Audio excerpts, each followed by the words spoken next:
So this is going to be a video for YouTube. It's live streamed right now. Make sure to check out my Twitch. It's going to be in the description down below. I'm going to be talking to you guys on YouTube as well as Twitch, so it's going to be a little bit confusing. What I'm doing now, though, is reviewing all the daily login champions you can get, letting you know if they're worth it, letting you know, what's going on with them, if they're decent, if I'm still using them. As you can see from a lot of my dungeons and stuff like that, I'm still in, except Minotaurs, I'm still in kind of like the mid game myself. There's a few champions that I messed up on and that I didn't build. So I'll let you know what those ones are, that kind of stuff. This is super useful to know because everybody's getting these daily logins, so you want to know what champions to focus on, what not to focus on, all that good stuff. So we're going to start with High Katun. High Katun's your 30-day login reward. She has a few decent skills, so she's bringing a speed aura of 19%. Her A1 is just attacking one enemy, placing 25% chance of placing a 30% decreased speed. So that's a decent chance to place it. It goes up to... why can't I do quick math? 40% when she's booked out, which is very decent. Her A2, when it's ascended, fills the turn meters of all allies by 15% and places a 30% increased speed buff on all allies for 2 turns. This is on a 3-turn cooldown. That's a very decent skill. Very, very decent, especially for stuff like faction wars. I know early game I've seen some people using it effectively in clan boss, all that kind of stuff, just to keep the speed going, skill rotation, all that good stuff. Here we have the AoE, which has a 50% chance of decreasing the turn meter by 15%. That goes up to 65, 75% when she's booked on a 4-turn cooldown, which is decent. It doesn't do much damage at all. She's not a hard hitter. She has terrible low base attack and terrible low base defense, and bad HP, honestly.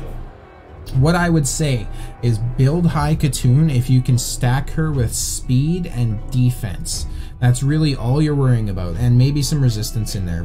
Well, actually you need accuracy too. So stack her with speed, defense, accuracy, resistance in that order, and you're gonna have a very solid champion because her aura is decent. She's bringing turn meter boost, turn meter manipulation.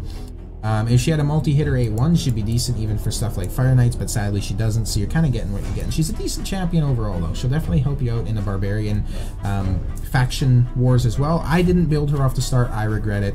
Don't make the same mistake I did. That being said, though, I would not 6-star her, so I wouldn't put that much resources into her, but 5-star, you'll have a decent champion. Your 60-day login reward is going to be Yaga. So I actually used Yaga for a decent while. 6-star HP maxes at 16,000 and 1200 defense for High Katun, by the way. This is coming from my Twitch chat, so that's still pretty low stats. Yaga, I should probably be looking at this in the index so I can see the level 60 stats. We'll do that real quick, actually. We got to do this right, Skinwalkers, Yaga. So I used Yaga for the longest time on my clan boss, very early game, just because he had poisons and stuff. So let's go over his skill set. A1, attacks one enemy. He has a 50% chance of placing a 5% poison debuff for 2 turns. That's a very decent skill. Second, the A2 is attacks one enemy 2 times. Each hit has a 70% chance of placing a 5% poison debuff for 2 turns. Another very decent skill. And then his A3 attacks one enemy, damage increases by 25% under targets under poison debuffs. So overall, he's a decent champion. He has really low base defense, and his speed is okay. The thing with this guy is he's going to be an okay poisoner very early game for you against the clan boss. He's rated too highly, in my opinion. I put way too much resources into him. Let's put him that way. He's not that good. There's going to be far better poisoners that's going to come to you later on in the game. Some of them are even rares. If I remember where she's from, it might be Undead Hordes. Yes, so Frozen Banshee from the Undead Hordes, she is a rare. She's going to be a far, far, far superior poisoner for you on the clan boss. Definitely look out for her instead of Yaga. Overall, I wouldn't make the same mistake I did. I wouldn't worry about building him unless you're set on using him for the clan boss, or if you're later on, mid-game, that kind of thing, and you want to mess around with him and you have a bit more resources. Early game, don't use him. That's my opinion. I use him literally nowhere, not even in faction wars anymore. And yeah, he's just overall pretty useless to me right now. I put way too much into him early on in the game. So Dark Aethel. Dark Aethel's the next login reward for 90 days, I believe. Let's go over her kit. She attacks one enemy 2 times, has a 50% chance of placing a 60% decreased defense buff. That's not each hit, that's just overall on the skill. Her A2 attacks all enemies, 50% chance of placing a 30% decreased speed debuff. And her A3 is attacks all enemies, placing an increased speed on herself. If it kills 4 or more enemies, heals this champion by 50% of their max HP if this attack kills 6 or more enemies. Grants an extra turn if this attack kills 10 or more enemies. And her aura is going to be increasing ally attack in all battles by 20%. So the aura is decent, it's okay for an epic. Basically from her A3, where she's really a specialist is going to be spiders, and I would imagine that's probably where she's rated one of the highest. We go to spiders, yeah, 4.8. So spiders is where you're going to use her. Overall though, she's not that good. She has very good base speed coming in at 100. Her HP is okay. It's, you know, it's okay. She's an okay champion. Personally, I wouldn't build her. I don't use her anymore. I have better champions for spiders. This is very situational. So for this to happen, you're going to need to build her out with a lot of crit rate and crit damage, and she has very average for both. Really the only bonuses you're getting with her are speed. If you're struggling in spiders and you need somebody who can actually do some damage and take people out, then maybe you can look into building her, but I overall wouldn't recommend it. She's very meh. Yeah, I agree with you. Just not worth it, in my opinion. Not worth it at all. So the next champion on the list is going to be Dark Elhane. Dark Elhane I've actually very recently started building. I'm going to go over her kit real quick. Attacks one enemy, decreases the target's max HP by 30% of the damage inflicted.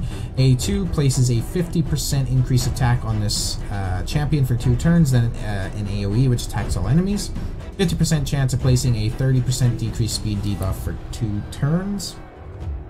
Her passive is going to be filling this champion's turn meter by 25% and instantly activates the Death's Majesty skill whenever this champion or an ally receives a freeze debuff. So that's going to be her A2. The other one instantly removes any freeze debuffs from this champion and replaces them with a 30% increased crit rate, 30% increased crit damage, and 15% strength whenever an enemy places a freeze debuff on this champion.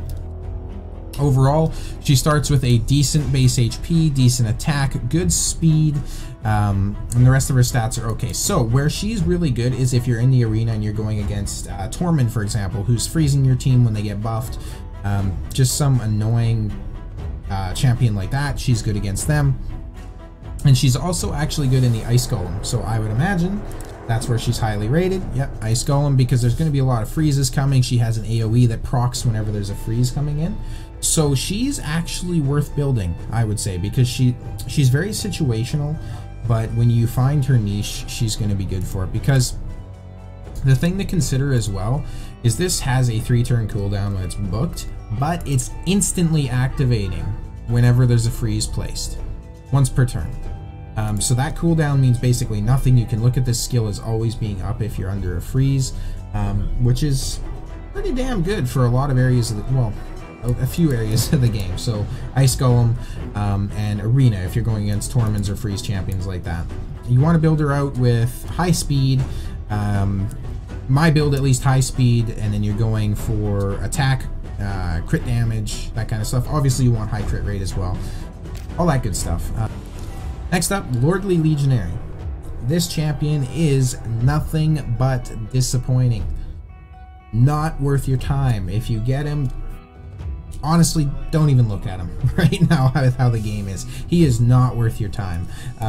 He's supposed to be good for Fire Knights, but there's so many better champions that's going to do a lot better for you. His A1 attacks one enemy 2 times, places an extra hit if the target is under heal reduction, places 2 extra hits if the target is under 100% heal reduction. So he's very situational. It would be better if this places an extra hit if it's a critical or that kind of thing, right? Because to get through the Fire Knight shield, you want multi-hitting A1s. 2 hits generally isn't enough. And a lot of times you're not even going to have heal reduction on the Fire Knight. You're just going to take down a shield and then turn meter manipulate your way through the battle. So this is situational, not in a good way. His A2 Attacks one enemy, has 75% chance of placing a 30% decreased speed debuff, decreases the target's turn meter by 20% if it's placed. So this is, again, very situational. You're depending on this being placed, then you're depending on this. Yeah, it says he's useful for Minotaurs and Fire Knight, but rest is trash. Overall, this champion is absolute garbage. He's not worth your time. This is a one-hitter, not going to be useful for getting through the shield, none of that good stuff. Although you wouldn't really use that anyway, so his A1's where you're going for getting through the shield. I would say somebody simple like Allure is better than this champion if you can get her.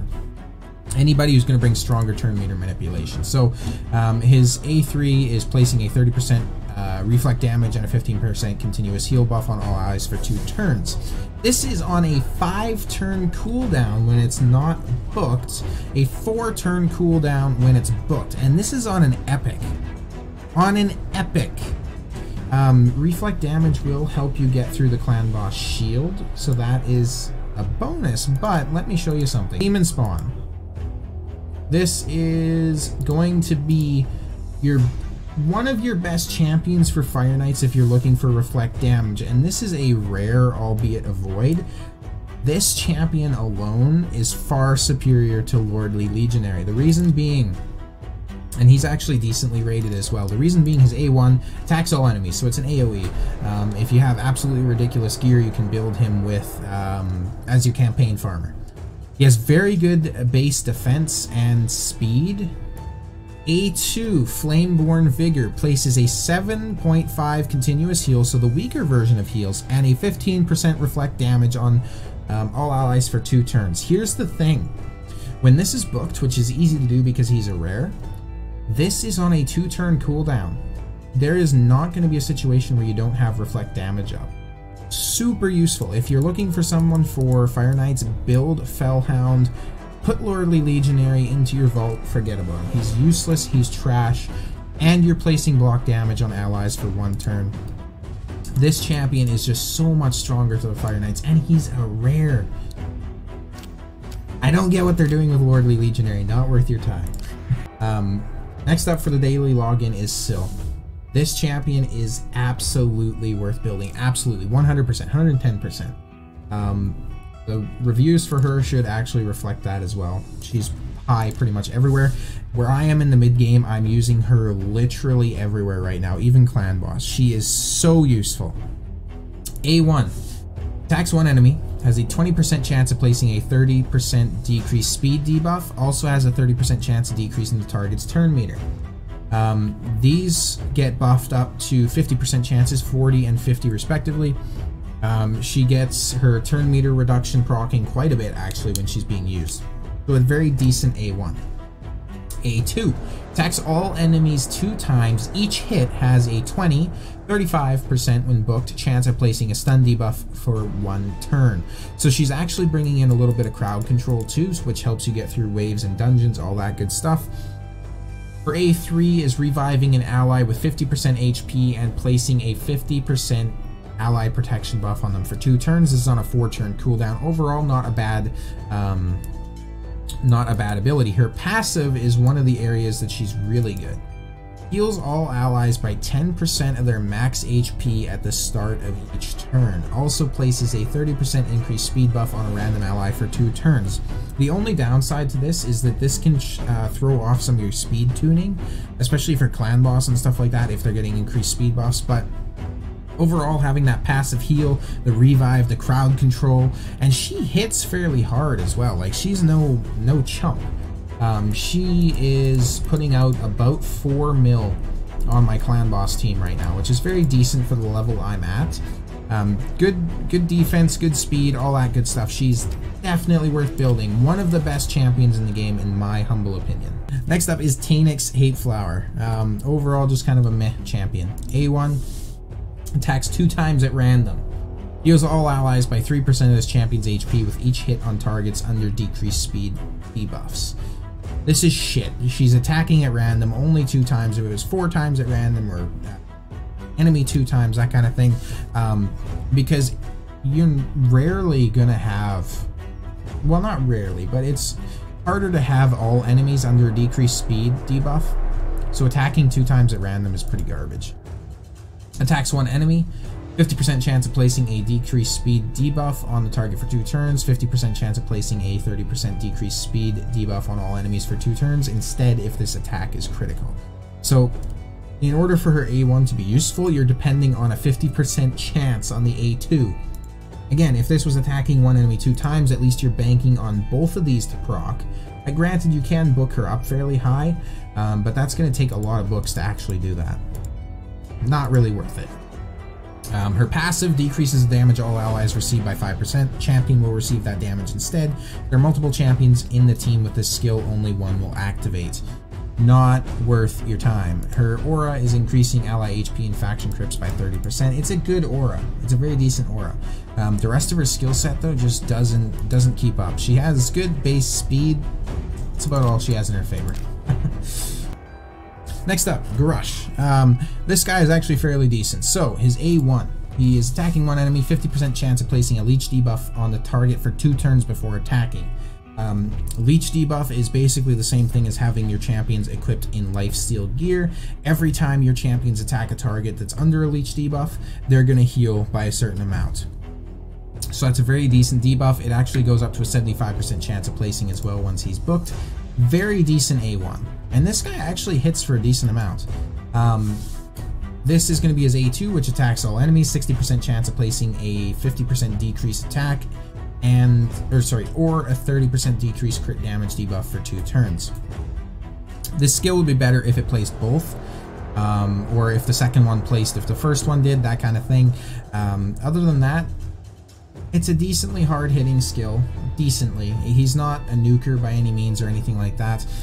His A3 is attacking all enemies again, so he has 2 AoEs out of 3 skills. Places a 15% continuous heal buff on all allies for 2 turns.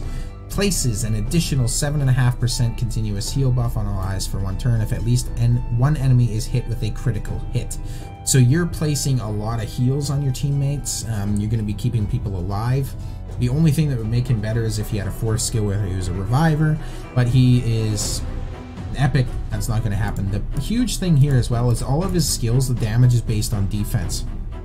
So you can stack this guy with a lot of defense because he has decent base defense, good speed, good HP, all that stuff. So just stack him to hell with defense HP. He's going to be able to take a hit. He's going to be able to put out decent damage. He's doing heals.